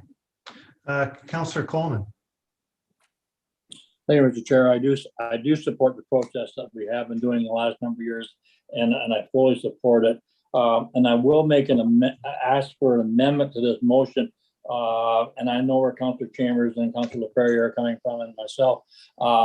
I would like us to take that November 30th day meeting and move it to the night meeting, and then make another meeting on either December the 2nd or December the 9th, whatever, at 6 o'clock. And that gets away from 2 full day meetings, Mr. Chair. Seeking a seconder. Steve Howes, seconds. Okay. Is that a acceptable friendly amendment to our movers, seconders? Councillor Chambers. Thank you, Mr. Chairman, and I appreciate the amendment or the slight change. Indeed, we may replace the November 30th meeting, which is scheduled for a full day meeting, with we may only need 1 evening meeting. If we do need 2 evening meetings, we can schedule it. But I would support the change, basically saying that the November 30th suggestion be deleted and be replaced by additional sessions if and as required. And I appreciate the support from the councillors who do work full time. Councillor Gatward. Thank you, Mr. Chairman. Further to the comments from Councillor Ferrier, I don't care about the number of paper clips that are in the budget, Councillor Ferrier, but I do care about the number of vehicles, the roads that are going to be repaired, the bridges, and the operational matters. One year we had Parks and Recreation by a van, and nobody knew because it was incorporated into a big number. And I can recall at the time the mayor said, when did we approve that? because nobody knew that we had authorized a new vehicle for Parks and Recreation. That's the type of thing that I'm referring to. I don't want to micromanage. I just want to know what's in the budget. So thank you. Councillor Bell. Yeah, thank you, Mr. Chair. I just like to say we have a really, really good process that we follow. It gives a great result, as Councillor Leferrier mentioned. We're not an organisation that's changing massively from year to year, so we can deal with incremental stuff very quickly. So I would support the process as offered. Thank you. As amended, or as currently offered with an amendment. Okay. Councillor Leferrier. Yeah, just one other point. A lot of councils, they go about their process a little differently in to my mind, a negative way. There's a lot of theatrics where staff bring all the things they want into the budget, and that's what you start with, so that councillors can look really good taking out a red pen and crossing off line items. And again, this is other municipalities when they had no intention of actually supporting those items, but it looks like we start with this big number and we've cut $200,000, we've cut $1 million, we've cut $4 million, but it was all optional. Our process, and I hope people who are watching this understand, our process is we start with the core budget and then we add to it if we're able to, and we add how much we're able to depending on the need. And it's actually, to my mind, a better process, but also clearer and better and easier to communicate, and more sort of ethical communication with the public, the taxpayer and the citizen. So just to keep that in mind too, that's part of why our budget process doesn't have, we don't need 3 extra days to go and have theatrical red tape cutting so we all look really fiscally responsible. We are fiscally responsible and we show it in a different way. Mayor Bailey. And then also Chambers. No, through you, Mr. Chair. It's nice to sit back and listen to how people are feeling. Councillor Gatwood, I must have thought that car was full of paper clips. I don't know what else I can say about the car, but it wasn't you. It was the other mayor. Oh, there. That's right. I knew that it couldn't have been me unless it was full of paper clips. No, it was the other mayor. I didn't specify. Sorry. Okay, Councillor Chambers. Just to reiterate, I think the process is impeccable. I think we have an excellent process, and that's a credit to the treasurer and the staff who present the budget. So I have no argument at all with the process. It's been refined and works very, very well. It's just the timing of the sessions that is problematic for me, and we can indeed carry out the impeccable process under a more conducive time frame is my suggestion. And just to for Councillor Ferrier's edification, I can remember my first budget sessions. And I think I've told you this before, we argued about the cost of French fries at the concession stand in the Burford Arena. Those days are long gone, and well, they should be. We're as Councillor Ferrier suggests, we're a multi-million-dollar organization, and we have a staff that understands the operations and the requirements, and we are the stewards of the dollar. But the process is impeccable, and it's a credit to the staff that we have to have refined the process to such a degree that we can meet in such such a short time frame, and pass a budget that seems to be readily accepted in most circumstances throughout the county. So that's my 2 cents worth, and the 2 cents that we add to the cost of French fries at the SOAPS Arena may be crucial in the organization if that's we want to micro. Call the question, Mr. Chair. Okay, we have a recommendation and we have a friendly amendment. So all in favor? Okay. Any opposed? Seeing no opposed, it passes. Thank you very much. Okay. Okay, RPT 21-191, development charges interest rates policy. Again, Ruth Hewitson, Robin Hewitson. So I can give a brief summary of what we're requesting with this report. So we're requesting that the policy, the interest rate policy, be approved, and that staff work with the solicitor to develop a standard agreement for these Section 26 payments, and further that council delegate the authority to sign those agreements to the county treasurer and the development or general manager of development services.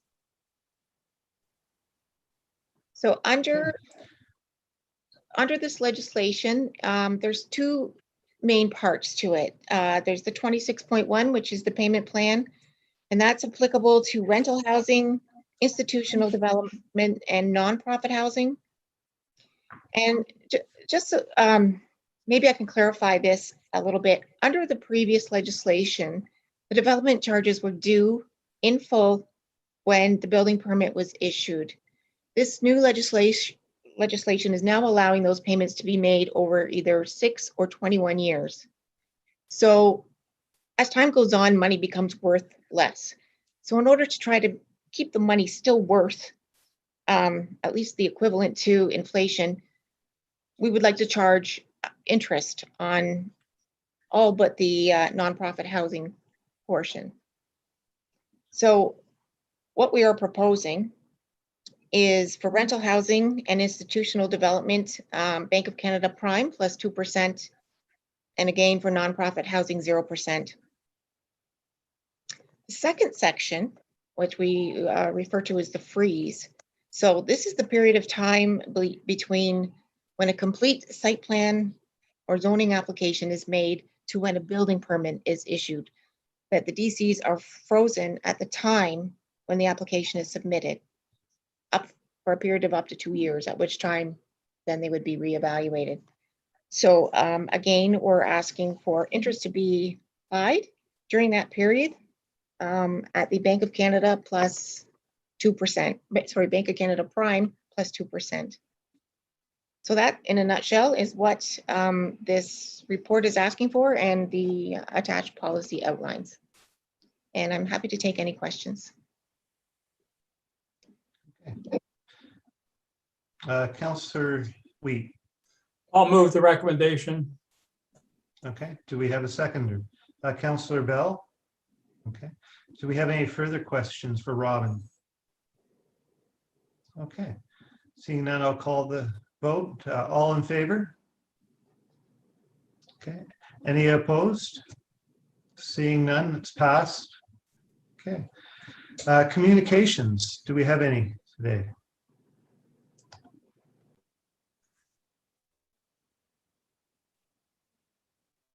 Heather? No, there's no communications on the agenda. Okay, Chief Administration Officer's update. Michael? Good evening, Mr. Chair. Just a few items I wanted to talk about, mostly related to COVID-19. Our Emergency Operations Center has moved to a 2-week business cycle, and most of our focus right now is on recovery from the COVID-19 pandemic. So we will be meeting again. We met this morning and we'll be meeting again on July 27th. And at that meeting, we'll probably be reviewing the status of our current COVID-19 pandemic as it relates to county operations. And at that time, we'll likely determine whether we're going to continue with the EOC or wind it down and transfer any further responsibility for COVID-19 over to the senior management team. Step 3 of the provincial roadmap to recovery is pending this weekend. And that, I think we're all quite aware of what it pertains, but it's the post-step 3 regulations, restrictions, or lack thereof that will really determine how we're going to complete recovery operations. So we're eagerly waiting to see what the province is going to be saying about what happens after step 3, and that'll determine really a lot of the final decisions we'll be making about recovering from COVID-19. The clerk and I did chat yesterday about the return to in-person meetings for council, which I'm sure is of interest to this group. I think at this point, we don't really believe that we can have in-person meetings under the current framework under the provincial roadmap because of the capacity limitations for indoor gatherings. Again, as I just mentioned, we're not sure what the post step 3 landscape looks like. So until we see those rules or whatever is going to come out from the province around what happens after step 3, it's difficult for us to predict when we'll be able to go back to in-person meetings. Now, what staff are doing is they're installing some new technology in council chambers, which will allow hybrid meetings to allow both in-person and and virtual participation. It will be complex, and we've got quite a bit of testing to do, but we think that that technology will help us move back into in-person meetings. It's worth noting that the city has decided that they won't be moving back to in-person meetings until January. We're going to continue to monitor the situation, and as soon as we've got more up-to-date information and a path forward, we'll present a report to council. I suspect that report, you'll see that in September. So. And then finally, we're just working on our return to the office plan for those staff that moved to virtual environments early in the pandemic and have mostly stayed in those virtual environments. But we do have some staff, we've had staff in the office right throughout the whole situation. We've had further staff return in the last few weeks. In terms of a more broad return, again, we're waiting for those provincial guidelines. The provincial guidelines are currently encouraging people who can work from home to work from home. So we're continuing to follow that. We think that's the safest place, safest way we can run our offices. The departments are meeting with their groups and discussing a go forward plan. And we believe that we can see about 1/3 of our workforce that's currently in a virtual environment right now would likely be able to stay there and comfortably maintain productivity. So that'll give us some significant options on the future of what our workplace looks like. We think it'll eliminate long-term capital investments and likely may allow us to surplus some facilities that we have, but we haven't quite got there yet. So again, once we've worked through that plan, we'll make some determinations and then present some recommendations to council on the future of our workplace. So, Mr. Chair, that's my update for tonight. I'm happy to answer any questions. Okay, so we have some questions for Michael. Councillor Pierce. Thank you, Mr. Chair. Through you to Michael. Just to elaborate a bit, if you could, Michael, in regards to the in-person meetings. You're speaking strictly just of council meetings. What I'm thinking of is some of the committees that have less than the 10 or whatever it's going to be for indoor meetings. Would they be able to meet indoors again, or are we saying that we're going to hold off from any indoor meetings until such time as we see how this plays out? Thank you. Through you, Mr. Chair. Yeah, right now we don't see any in-person meetings in the immediate future, at least until we're through step 3. Because despite the fact that maybe some of them could be 10, they are public meetings, so we have to anticipate that we could receive an unknown number of people come out to any of these meetings. So I think we have to anticipate that, and once we've declared a public meeting, we have to make sure that people can come to it. So that adds some complexity to us. But again, we think this is this will resolve itself in the short term, probably in the next 3 to 4 weeks, and then I think you'll see a report from us likely in September, and we could see us returning back to in-person meetings in the fall, maybe earlier. But we do need more information before we can make a decision on that. Thank you. Councillor Miller. Thank you, Mr. Chair. Through to Michael. Michael, we're still in an emergency situation, correct? We haven't changed that as far as I know. Yeah, through you, Mr. Chair. Yeah, the declared emergency that Mayor Bailey declared back in March of 2020 remains in place. So actually this morning at our EOC meeting, we did go through a checklist that's provided by Emergency Operations Ontario, I believe, that helps municipalities determine whether they should be in an emergency or not. And we're still checking off some of the boxes in that checklist. So this morning we decided to leave the emergency in place now. We'll review that checklist again in 2 weeks. And at some point, we'll be making a recommendation to Mayor Bailey to cancel the emergency. But at this point, some of those qualifiers are still being checked off. Okay. Do we have some more questions for Michael? Okay, well, thanks very much for your report, Michael. It's well done again. So we'll move on to other business. John Wheat, you had a question. Yes, first of all, my apologies. I have missed something. When did we install surveillance cameras in our cemeteries? And was this a recommendation from the Cemetery Advisory Board? and how is this financed?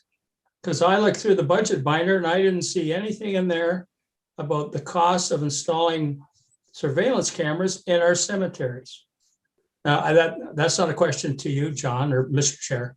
That's just a general question that you might be able to follow up on. Because I'm sure you don't have an Michael. answer. Do you have an answer for John? Michael? Yeah. Yeah, sorry, through you, Mr. Chair. Certainly, I can speak to this fairly quickly. We've installed 4 cameras in the St. George Cemetery. They were fairly low cost cameras. They weren't very expensive, so we were able to pay for them under the existing budget. The reason we did that, we've had some vandalism, some sites in the St. George Cemetery targeted for vandalism and general misuse, I would say. It's been an ongoing problem, and we've talked about it for a few years right now, and we decided to try the cameras. We do see, and this is allowed under the Bereavement Authority of Ontario. We have to take, as the operator, take appropriate precautions to make sure that the cemetery is secure and that the residents and their departed family members who they're not subject to violence or damage and misuse. So the cameras, again, they're a low grade surveillance camera. They weren't very high cost, and as a pilot to see how it works. So far it's actually worked pretty well. But again, we'll over a few months we'll see if we continue to see that pattern of activity in the cemetery or whether that pattern goes away. And if it doesn't, then we'll probably be looking at other options. Hopefully that answers the question. Thank you very much, Michael. Thank you. I go to the cemetery a lot. I have a plot there for myself coming when I pass away. Lois is there, my sister's there, my mom and dad, and my grandma and grandpa. So we have a fairly large plot. And when I go in, I notice there's a sign right where you enter. This property is under surveillance. So I just wondered when this happened. I noticed it. I've seen it the last time. I always look for the sign, and it's there. We're under surveillance. This property. Michael. Yeah, through you, Mr. Chair. I think we put the cameras up a little more than a month ago, maybe a month and a half ago.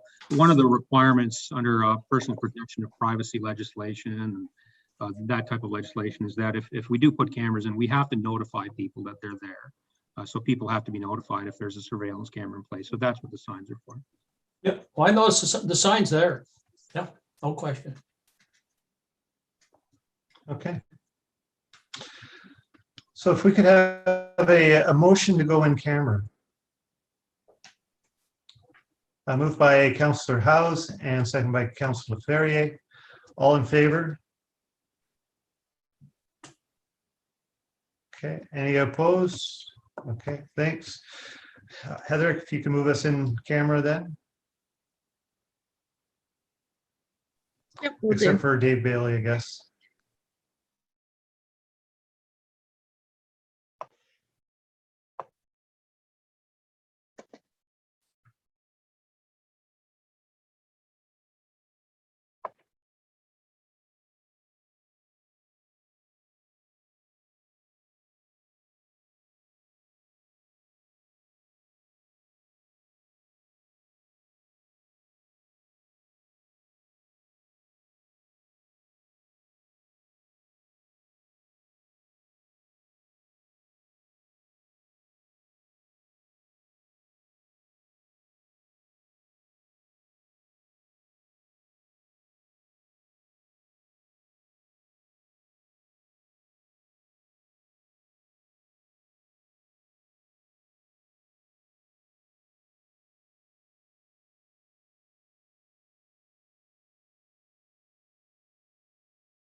Okay, well, thank you, everybody, for a really good meeting. The next meeting looks like it'll be September the 14th.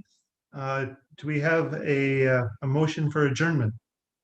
Move to adjourn. Moved by Councillor Wait. We are adjourned. Stay tuned, though, for